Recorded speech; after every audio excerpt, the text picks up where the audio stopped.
Rumah kura-kura. Zaman dahulu, kura-kura belum mempunyai rumah yang menempel di punggungnya seperti sekarang.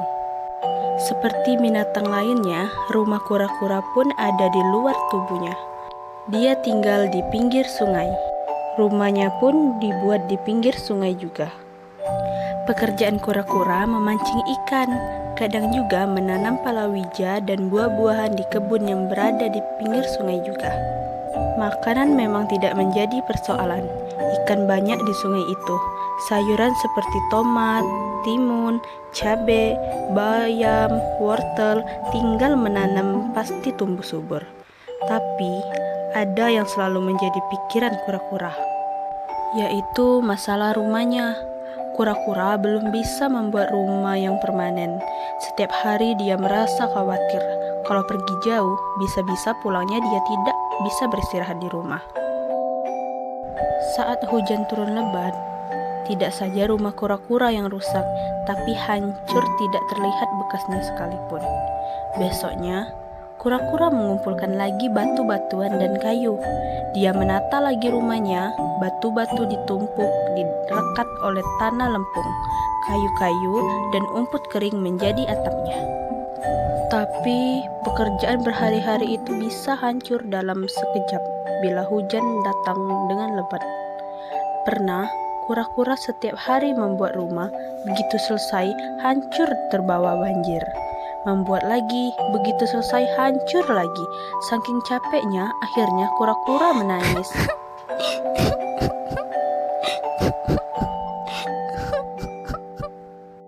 Jangan menangis kura-kura, mendingan sekarang membuat rumah lagi.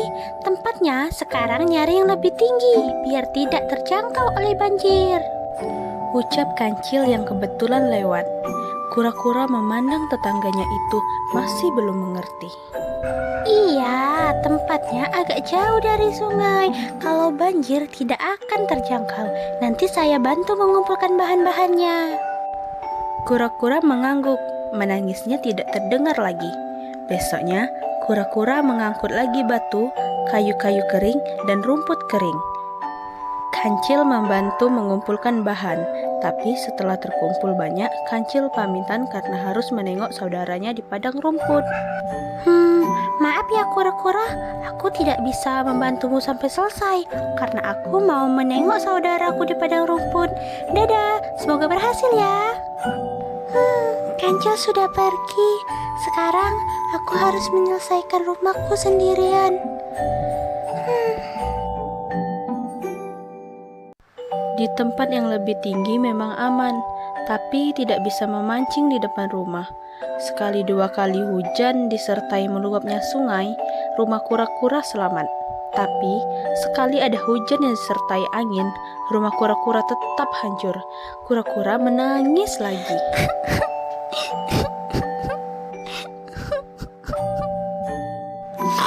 Jangan menangis kura-kura. Rumah yang sudah hancur tidak akan berdiri lagi karena ditangisi.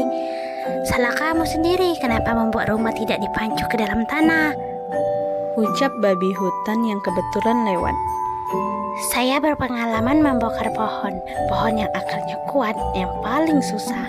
Nah, anggap saja pancu itu akar. Rumahmu akan kuat bila memakai pancu. Kura-kura berhenti lagi menangisnya. Dia membangun lagi rumahnya dengan dibantu babi hutan. Kali ini, kayu-kayu yang lebih panjang dikumpulkan. Setiap sisi rumahnya dipancu dengan kayu. Tentu saja rumah dari kayu itu lebih kuat karena menancap ke dalam tanah. Ketika hujan turun disertai angin kencang, rumah kura-kura tetap berdiri kokoh. Suatu hari, sepulang dari kebun, kura-kura memasak air.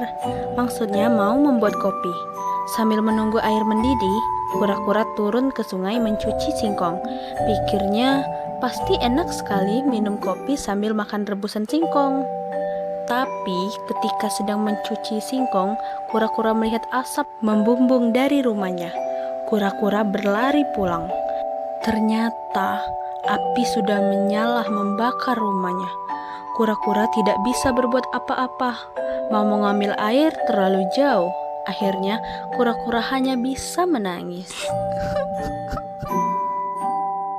Sudahlah, jangan menangis. Rumah yang terbakar mah biarin saja. Bikin saja lagi yang baru. Ucap kera yang kebetulan lewat. Mendengar yang bicara menggampangkan seperti itu, kali ini kura-kura malah marah. Enak saja bilang bikin lagi, bikin lagi. Tidak gampang bikin rumah baru, karena tidak lama kemudian hancur lagi. Kok malah marah sama saya? Gampang biar rumah tidak hancur terus. Tadinya kura-kura tidak mau lagi mendengarkan kera bicara.